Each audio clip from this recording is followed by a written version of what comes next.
தனி மனித தடாரங்களை பற்றி நீங்கள் தாக்கலாம், யாரை வேணாலும் தாக்கலாம். ஆனால் சொல்கிறேன், என் சமூகத்தை தாக்கினா நாங்கள் எதிர்த்து போராடிட்டு தான் இருப்போம்.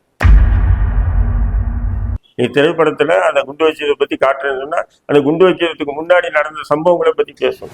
மும்பை குண்டுவெடிப்பை பற்றி நீ எடுக்கிற படம், ஆனால் மும்பை குண்டுவெடிப்புக்கு முன்னாடி என்ன நடக்கும்? இதுக்கு முன்னாடி மிகப்பெரிய ஒரு நடிகராக இருந்தார், இப்போ முதல்வர் ஆகிட்டாரு, அதனால் உங்களை எதிர்க்காம நாங்கள் அமைதியாக போயிடுவோம் அப்படின்னு சொன்னால் அது 5 பைசா துளுக்க எவனா இருப்பான், அவனை போய் கேள்வி. தனி மனிதர் உங்களை தவறாக பேசிட்டான்றதுக்காக இன்னைக்கு கூட ஒரு சட்டமன்ற உறுப்பினர் கைது பண்ணி உள்ள போறீங்களா இல்லையா? இப்போ ஒரு சமூகத்தை பொதுதளத்தில் தவறாக சித்தரிக்கிறதுக்காக என்ன பண்ணணும்? தமிழ்நாட்டில் இல்லை, இந்தியாவில் எதுனா ஒரு மாலு பாகிஸ்தான் தீவிரவாதி அவனை ஹைஜெக் பண்ணியிருக்கானா? உன் படம் ஓடணும், நீ மக்கள் மத்தியில் பெரிய ஒரு பில்லா மாரி காட்டிக்கணும், லார்ட் லெவக் மாரி காட்டிக்கணும். அதுக்காக நீ என்ன பண்ற? இப்படி ஒரு படம் எடுக்கணும். அதுக்கு ஏன்டா நான் என்னைய தீவிரவாதியாக காட்டுறேன்? இஸ்லாமியர்களை தீவிரவாதியாக சித்தரித்து எடுக்கப்பட்ட இந்த படத்தை நிறுத்துங்க. இல்லையா உங்களால் நிறுத்த முடியாது, நீங்கள் அந்த காட்சிகளை கட் பண்ணிட்டு படத்தை ரிலீஸ் பண்ணுங்க, எங்களுக்கு தப்பு இல்லை.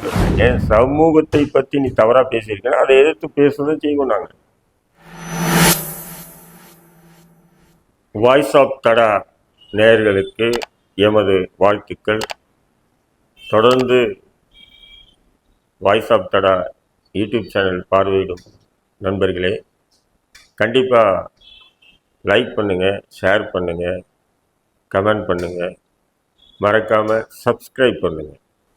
இன்றைக்கி நாம் பார்க்கக்கூடிய விஷயம் என்னவென்றால், ஜனநாயகன் என்ற திரைப்படம். விஜய் தளபதி ஜனநாயகன். இதுக்கு முன்னாடி விஜய் சாதாரணமாக ஒரு நடிகராக இருந்தாப்புல, இப்போ முதலமைச்சராக மாறிட்டார். துப்பாக்கி, பீஸ்ட் போன்ற திரைப்படங்களில் இஸ்லாமியர்களை தீவிரவாதியாக, பயங்கரவாதியாக, சமூக விரோதியாக சித்தரித்து காட்சிப்படுத்தப்பட்ட திரைப்படங்கள் நிறைய வந்தது. அந்த படங்களை எல்லாம் இந்திய தேசிய கட்சி சார்பாக கடுமையான நம்முடைய எதிர்ப்புகளை பதிவு செய்தோம். நடிகர் விஜயுடைய வீடு முற்றுகையிட்டோம். உயர் நீதிமன்றத்தில் துப்பாக்கி திரைப்படத்தில் உள்ள காட்சிகள் நீக்கப்பட வேண்டும் என்று வழக்கு பதிவு செய்தோம். நீதியரசர் பானுமதி, சசிதரன் அடங்கிய பெஞ்சு இனி இது போன்ற திரைப்படங்கள் என்றைக்கும் எடுக்கப்படக்கூடாது என்ற எச்சரிக்கையோடு தீர்ப்பு முடிந்தது. அதன் பிறகு பீஸ்ட் திரைப்படமும் அதே போன்ற வன்மத்தோடு ஒரு திரைப்படம் வந்தது. அதுக்கும் எங்களுடைய கண்டனங்களையும், எங்களுடைய ஆத்திரத்தையும், எங்களுடைய கோபத்தையும் நாம் ஜனநாயக ரீதியாக எதிர்ப்பு கொண்டோம். இன்று ஜனநாயகன் என்ற ஒரு திரைப்படம் வந்திருக்கு. விஜய் முன்னாடி நடிகராக இருந்தார், கடுமையாக எதிர்த்தீங்க. இப்போ அவர் முதல்வர் ஆயிட்டாரு, அதனால நீங்கள் எதிர்ப்பெல்லாம் தெரிவிக்காதீங்க, ஏன் சொன்னால் உங்களை கைது பண்ணிடுவாங்க அப்படின்னு ஒரு விதமான மிரட்டல் சில பேர்கிட்ட இருந்து வருது. இந்த மிரட்டலுக்கு அஞ்சி பயந்து பதுங்கக்கூடிய கூட்டம் பாபாவின் மாணவர்கள் கூட்டம் இல்லை என்பதை தடா வாய்ஸ் மூலமாக நான் உங்களுக்கு சொல்லிக் கொள்கின்றேன்.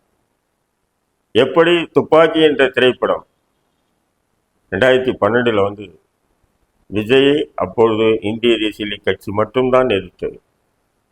இஸ்லாமிய அமைப்புகள் கூட அந்த திரைப்படத்தை வந்த அன்னைக்கு படத்தை பார்த்துட்டு நம்ம கட்சி நிர்வாகிகள், அதன் பிறகு அதை எதிர்ப்பு தெரிவிக்கும் போது, விஜய் வீடு முற்றுகையிடும் போது அறிவித்தோம். இஸ்லாமிய அமைப்புகள்லாம் ஒன்று கூடி விஜயுடைய தந்தை சந்திரசேகரையும், அந்த படத்தினுடைய இயக்குனர் முருகதாஸையும், அந்த படத்தினுடைய தயாரிப்பாளர் தானுவையும் அழைத்து அசோகா ஹோட்டலில் ஒரு மீட்டிங்கை போட்டு எங்கள் போராட்டத்தை நாங்கள் வாபஸ் பண்ணுறோம்னு சொல்லிட்டு ஒரு அநாகரிகமான அரசியலை சமூக அமைப்புகள் செஞ்சுது, கூட்டமைப்புன்னு சொல்லி. ஏன் இதை நான் ஞாபகப்படுத்துறேன்னு சொன்னால், அன்னைக்கு நம்முடைய போராட்டம் நியாயமானது என்று அன்று ஆளக்கூடிய அதிமுக அரசே முடிவு பண்ணியிருக்குது. எங்களுடைய போராட்டத்துக்கு மிகப்பெரிய ஒரு எதிர்ப்பு இல்லை அரசு தரப்புல. ஆனால் அன்னைக்கு இஸ்லாமிய அமைப்புகள் ஒன்று சேர்ந்து விஜய் உடைய அந்த இயக்குனர், தயாரிப்பாளர், விஜயுடைய அப்பா, இவங்க கிட்ட காம்ப்ரமைஸ் பண்ணி அதை நாங்கள் போராட்டத்தை வாபஸ் பண்ணுறோம். அப்போ நான் கடுமையாக விமர்சனம் பண்ணேன். போராட்டம் அறிவிச்சது நாங்கள், நீங்கள் வாபஸ் பண்ணுறதுக்கு என்ன நியாயம் இருக்குது? அதன் பிறகு நாங்கள் நீதிமன்றம் போனோம். அப்போ நிறைய பேர் இதே மாதிரி தான் கேள்வி எழுப்பினாங்க கிட்ட, ஏன் இப்படி வெறித்தனமா எதிர்ப்பீங்க?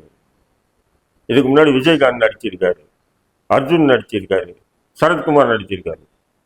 எந்த அளவுக்கு இவங்க உள்வாங்குறாங்கன்ற பாருங்க. படங்கள்ல வரக்கூடிய காட்சிகளை எப்படி உள்வாங்குறாங்கன்றது பாருங்க. அவங்கெல்லாம் நடிச்சிருந்தாங்க, நான் இல்லைன்னு சொல்லலை. ஆனா அதை விட ஒரு படி மேல போய் ஒரு சமூகத்தினுடைய உயிர்நாடி முதுகெலும்பாக இருக்கக்கூடிய நடுத்தர குடும்பத்தை குறிவைத்து துப்பாக்கி என்ற திரைப்படம் எடுக்கப்பட்டது. ஒரு சமூகத்தினுடைய முதுகெலும்பாக, ஏன் சொன்னா பணக்காரன் என்னைக்கும் போராட வரமாட்டான், ஏழை நமக்கு எதுக்கிடான்னு ஒதுங்கிடுவான். ஆனா நடுத்தர குடும்பம் சமூகத்தினுடைய பிரச்சனைகளை எதிர்த்து தொடர்ந்து போராடும். அப்ப அது போன்ற இளைஞர்களையும் அது போன்ற சமூகத்தையும் குறி வச்சுதான் துப்பாக்கி என்ற திரைப்படம் எடுத்தாங்க. எப்படின்னு சொன்னா, செருப்புகளில், பங்கரில், டீ கடையில் அங்கங்கே வேலை செஞ்சுட்டு இருப்பாங்க. எங்கேருந்தோ ஒரு உத்தரவு வரும், உடனே இவங்க போய் கூட்டு வைப்பாங்க. எங்கேருந்துன்றது இல்லை, பாகிஸ்தான்ன்றது. அதை இவர் ஓடி போய் கண்டுபிடிப்பாராம். அப்போ இது எந்த அளவுக்கு ஒரு கொடூரமான ஒரு சித்தாந்தம். என்னைக்கு பாகிஸ்தான்காரன் சொல்லி இந்தியாவில் குண்டு வெடிச்சு, இங்கே சில பல நிகழ்வுகள் நடந்திருக்கு, இல்லைன்னு சொல்லலை. அதெல்லாம் இஸ்லாமியர்கள் செய்யலையா? ஆமாம் செஞ்சாங்க. ஏன் செஞ்சாங்கன்றதான் கேள்வி. நீ திரைப்படத்தில் அந்த குண்டு வச்சதை பற்றி காட்டுறதுன்னா, அந்த குண்டு வைக்கிறதுக்கு முன்னாடி நடந்த சம்பவங்களை பற்றி பேசணும். மும்பை குண்டுவெடிப்பை பற்றி நீ எடுக்கிற படம். ஆனால் மும்பை குண்டுவெடிப்புக்கு முன்னாடி என்ன நடந்தது?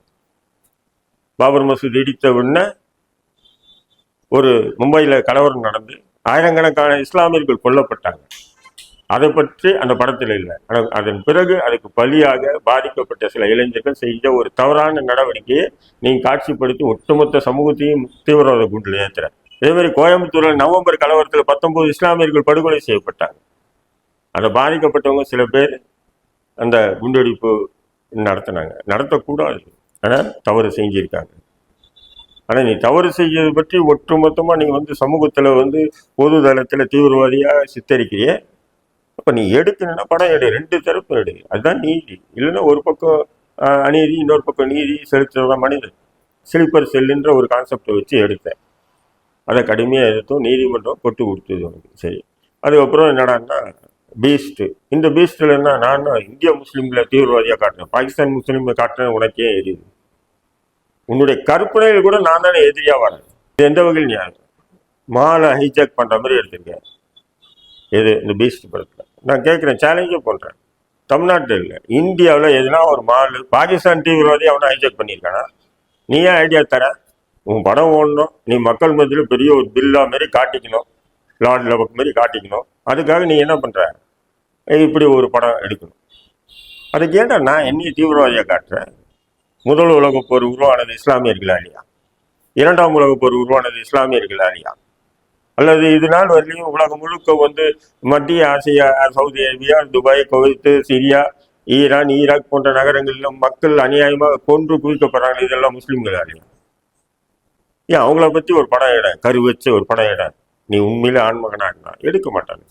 ஏன்னா இங்கே இஸ்லாமியர் தான் இழிச்சவன். யார் வேணா எப்படி வேணா அடிச்சு கேட்கலாம். கேட்கறதுக்கு யாருமே இல்லை, நாதி இல்லை. இங்கே இருக்கக்கூடிய சமுதாய தலைவர்களுக்கு எதனா போட வேண்டியது போட்டோன்னா அந்த எலும்பை கவிக்கிட்டு ஓடி வாழாடிட்டு நம்ம கூட சுற்றுவாங்க அப்படின்ற ஒரு எண்ணம் தான் அவங்க. இப்படி நீங்கள் திரைப்படங்களை எடுத்து தான் நீங்கள் என்ன பண்ணீங்க? அன்னையிலேருந்து நாங்கள் இந்த வரையும் எதிர்த்தோம், இல்லைன்னு சொல்லல. இப்போ நீ ஜனநாயகன் படம் வந்திருக்கு, வரப்போகிறோம், ரிலீஸ் பண்ணுறோன்ற பண்ணுங்க, வேணான்னு சொல்கிறேன். அது நீங்கள் நடிகர், உங்களுடைய கடைசி படம் நீங்கள் வெளியிடுங்க, முகமாக ஓடட்டும், பார்க்குறவங்க பார்க்கட்டும், பார்க்காத போட்டோம், அதை பற்றி எனக்கு கவலை இல்லை. ஆனால் அந்த படத்தில் இஸ்லாமியர்களை குறிவைத்து தீவிரவாதி மாதிரி காட்டியிருக்கேன். இந்த காட்சிகளை நீக்கப்பட வேண்டும். அந்த காட்சிகளை நீக்கிட்டு நீங்கள் படம் ஓட்டிங்க, வேணான்னு சொன்னேன். ஏன்னா அந்த காட்சி நான் பார்த்தேன், லீக் ஆனது. இப்போ அந்த ஜனநாயகம் படம் லீக் ஆச்சு இல்லையா? அந்த லீக் ஆனதை முழுக்க பார்த்தேன். அந்த காட்சிக்கும் படத்துக்கும் சம்மந்தமே இல்லை. இருந்தாலும் முஸ்லீமை ஒரு விதமாக காட்டணும். ஒரு தொப்பி போட்டவன் குண்டு வைக்கிற மாதிரி ஒரு காட்சிப்படுத்தணும். அப்போதான் உன்னுடைய அறிப்பு, உன்னுடைய அந்த முஸ்லீம் எதிர்ப்பு குணத்தை காட்டுறேன் அந்த படத்தில். இப்போ அந்த காட்சியை ரத்து பண்ணிட்டு நீங்கள் படம் எடுங்க, வெளியிடுங்க, எனக்கு தப்பு இல்லை. ஆனால் அந்த காட்சியோடு நான் வெளியிடுனால் இந்திய தேசிய கட்சியும் பாபாவின் மாணவர்களும் எக்காலத்திலும் அப்படியே கடந்து போக மாட்டாங்கன்றதை நான் இந்த வீடியோ வாயிலாகவே எச்சரிக்கிறேன். கடுமையான எதிர்ப்புகளை நாங்கள் கொண்டு செய்வோம். எங்களுக்கு அதை பற்றி கவலை இல்லை. நேற்று நடிகராக நீ முதல்வர் ஆகிட்டீங்க, முதல்வர் ஆனால் 2-3 கொம்பு எக்ஸ்ட்ரா முளைஞ்சில்ல, நாளைக்கு மூளை எக்ஸ்ட்ரா வந்துடல உங்களுக்கு. நீங்களும் சாதாரணமான ஒரு மனுஷன் தான். தனி மனித தனாரயமை பற்றி நீங்கள் தாக்கலாம், யாரை வேணாலும் தாக்கலாம். ஆனால் சொல்ல என் சமூகத்தை தாக்கினா நாங்கள் எதிர்த்து போராடிட்டு தான் இருப்போம். நீங்கள் முதல்வராக இருந்தாலும் சரி, பிரதமராக இருந்தாலும் சரி, ஜனாதிபதியாக இருந்தாலும் சரி, இராணுவ தளபதியாக இருந்தால் கூட எங்களுக்கு கவலை இல்லை. எங்களை பற்றி எங்கள் சமூகத்தை பற்றி தவறாக எடுத்தீங்கன்னா நாங்கள் எதிர்த்து போராடணும். ஆக நீங்கள் இந்த படத்தில் வரக்கூடிய அந்த காட்சி நீக்கப்பட வேண்டும். உடனே சில பேர் சொல்கிறான், அதை காட்டி கொடுத்தது ஒரு முஸ்லீம் தானே, இன்னொருத்தர் முஸ்லீம் கேரக்டர் தானே கொண்டு வந்திருக்காரு. எப்படா குண்டு வச்சதோ முஸ்லீம் தானா, அதை காட்டி கொடுக்குறதோ இன்னொரு முஸ்லீம். எப்படி காட்சிப்படுத்துறான்னு சொன்னால், எப்படி இதை பொதுதளத்தில் நம்ம பயிலுங்க இந்த விஜய்க்கு ஆதரவாக பூஜா தூக்குற விஜய் போட்டிருக்க எலும்பு தொண்டை வாயில கவிக்கிட்டு பொதுதளத்தில் பேசிட்டு இருக்கானுங்க. அந்த பயிலுங்க என்ன பண்ணுறானுங்க, முஸ்லீமை தான் நாங்கள் காட்டுறேன். அது நீ ஏன்டா தீவிரவாதியை முஸ்லீமாக காட்டுற? இதுதான் என்னுடைய கேள்வி. நீ வேற ஆளை காட்டி முஸ்லீம் நல்ல மாதிரி காட்டியிருந்தா பரவாயில்ல, நம்ம எதிர்ப்பு தெரிவிக்க போகிறதில்ல. நீ நிறைய படங்கள் 60 படமோ 70 படமோ கண்டாவே நமக்கு தெரியாது. ஏன்னா உன் படம் வெளியே வந்தோடனே நாங்கள் போய் டிக்கெட் வாங்கிட்டு போய் 100 ரூபாய் டிக்கெட்டு 1000 ரூபாய்க்கும் 200 ரூபாய் டிக்கெட் 2000 ரூபாய் வாங்கி போய் பார்க்குற நபர்கள் நம்ம இல்லை. என் சமூகமும் அப்படி பார்க்காது. ஆனாலும் சில படங்களை நீ எங்கள் சமூகத்துக்கு எதிராக நீ எடுத்திருக்க, அதுக்கு என்னுடைய கண்டனங்கள் தொடர்ந்து இருந்துக்கிட்டு தான் வரும். நாங்கள் திமுகவுக்கு பூஜா தூக்குற கூட்டம் இல்லை. திமுக எது தவறு பண்ணாலும் தவறுன்னு சொல்லுவோம், அதிமுக என்ன தவறு பண்ணாலும் தவறுன்னு சொல்லுவோம்.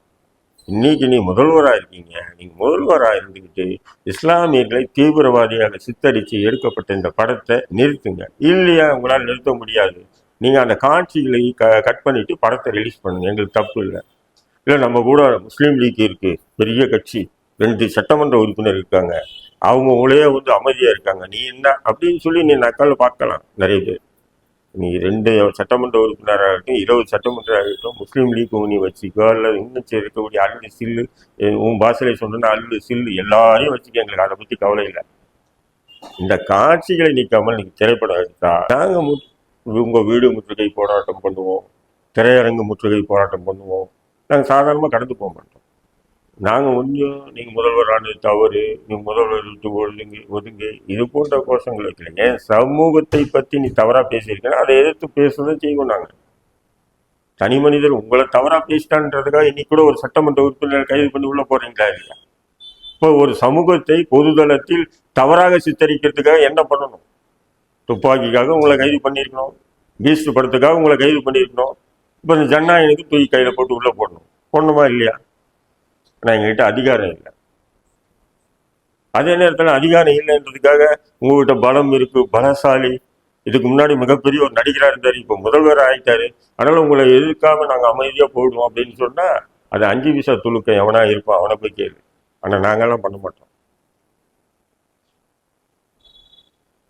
ஆக இந்த திரைப்படத்தில் இஸ்லாமியர்களுக்கு எதிராக காட்சிப்படுத்தப்பட்டுள்ள அந்த சீனை கட் பண்ணிட்டு நீங்கள் வெளியிடுங்க, எங்களுக்கு எந்த ஆட்சேபனையில நாங்கள் எதிர்ப்பு தெரிவிக்க மாட்டோம். கட் பண்ணாமல் நீங்கள் படத்தை வெளியிட்டீங்கன்னு சொன்னால் முதல்வருடைய வீடு முற்றுகை போராட்டத்தை இந்திய தேசிய லீக் கட்சியும் பாபாவின் மாணவர்களும் போராட்டம் நடத்துவோம்.